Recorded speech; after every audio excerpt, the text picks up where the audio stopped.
अच्छा 419 मसला नंबर 619 में कह रहे हैं मुस्तहब है कि जो शख्स आपने 619 से ऊपर ऊपर जो ये मसले हैं ना मुस्तहबात वाले ये सारे पढ़ के आने हैं। मैं फिर पूछ लूँगी आपसे, अगर समझ में नहीं आती तो मैं बता दूँगी।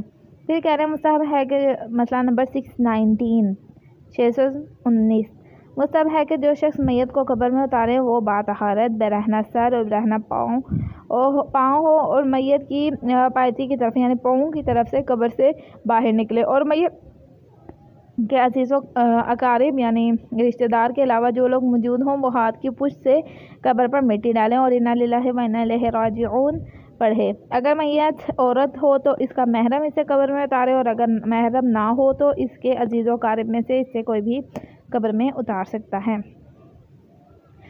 मुस्तहब है कि कब्र 4 कोनों वाली बनाई जाए और ज़मीन से तकरीबन 4 उंगल बुलंद हो और इस पर कोई निशानी लगा दी जाए ताकि पहचानने में गलती ना हो और कब्र पर पानी छिड़का जाए और पानी छिड़कने के बाद जो लोग मौजूद हों वो अपने हाथ कब्र पर रखें और अपनी उंगलियां खोलकर कब्र की मिट्टी में गाड़ कर 7 दफ़ा सूरह कद्र पढ़ें और मैयत के लिए मग़फ़िरत तलब करें और फिर ये दुआ पढ़ें अल्लाहुम्मा जाफ़िल आर्ज़ा।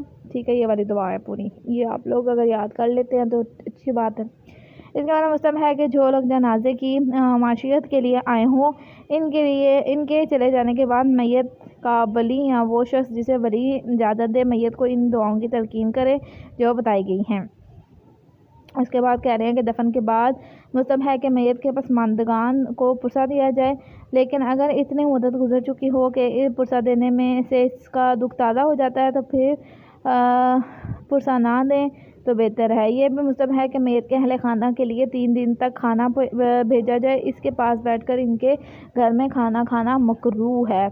ठीक है, वैसे आप लोग देखें हमारे अब तो रिवाज बन गया यहाँ पे कि अगर कोई भी शख्स फोत हो जाता है तो उसके घर में लोग इतना रश कर देते हैं कि वो बेचारे पहले ख़ुद से इतने गमज़दा होते हैं, लेकिन उनको फिर सारे इंतज़ामात भी देखने पड़ते हैं, मेहमानों को देखना पड़ता है, देखें सेक्टर इतनी चीज़ें इनके लिए जो है उन्हें करनी पड़ती है। जबकि ये इन्होंने कहा है कि वहाँ पर अगर आप रहते हैं वहाँ पर ही खाना खाते हैं तो ये चीज़ क्या है, मकरूह है। फिर कह रहे हैं मुस्तहब है कि इंसान अजीज़ों रबा की मौत पर ख़ुसूसन बेटे की मौत पर सब्र करे और जब भी मैयत की याद आए इन्ना लिल्लाहि व इन्ना इलैहि राजिऊन पढ़े और मैयत के लिए कुरान ख़वानी करवाए और माँ बाप को कब्रों पर जाकर अल्लाह ताला से अपनी हाजत तलब करे और कब्र को पुख्ता कर दे ताकि जल्दी टूट फूट ना जाए।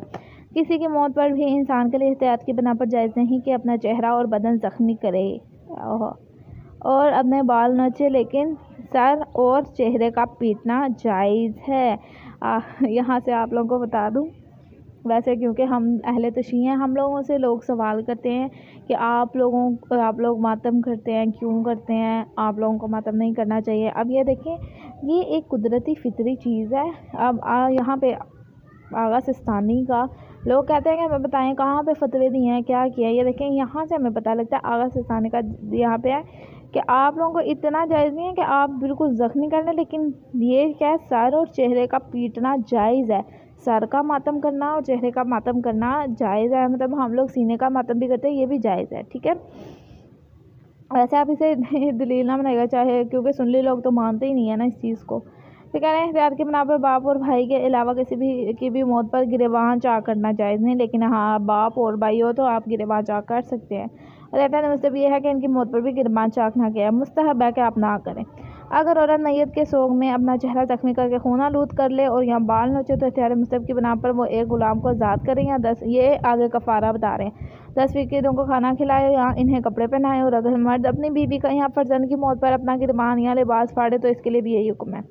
तो यह एहतियात मुस्तहब है कि मैयत पर रोते वक्त आवाज़ बुलंद ना की जाए। ये क्या है, मुस्तहब। कहना है नमाज वहशत, बेहतर है कि मैयत के दफन की पहली रात इसके लिए 2 रकत नमाज वहशत पढ़ी जाए। इसके पढ़ने का तरीका यह है कि पहली रकत में अलहम्द के बाद एक दफ़ा आयतुल कुर्सी और दूसरी रकत में अलहम्द के बाद सूरह कदर पढ़े और नमाज मुकम्मल करें सलाम वगैरह पढ़ के। और उसके बाद ये कहा जाए अल्लाहुम्मा सल्लि अला मुहम्मद व आल मुहम्मद वबअस तवाबहा इला कब्र फ़लान, और लफ्ज़ फ़लान की बजाय मैयत का नाम लिया जाए यहाँ। ठीक है, नमाज वहशत मैयत के दफन के बाद पहली रात को किसी वक्त भी पढ़ी जा सकती है, लेकिन बेहतर है कि अव्वल शब में नमाज इशा के बाद पढ़ी जाए। फिर कह रहे हैं अगर मैयत को किसी दूर के शहर में ले जाना मकसूद हो या किसी और वजह से इसके दफन में ताख़ीर हो तो नमाज वहशत इसको इसके दफन की पहली रात की मुलतवी कर देना चाहिए। बस यहाँ तक कि आपका होगा और आप लोगों ने अच्छी तरह से पढ़ के आना है और मैं आप लोगों से सवाल करूँगी और जो कहे हैं वो भी पढ़ के आने हैं, ठीक है। खुद से मैं उससे भी पूछूँगी, अगर कुछ समझ नहीं आएगा तो पूछ लेना है। अल्लाह हाफ़िज़।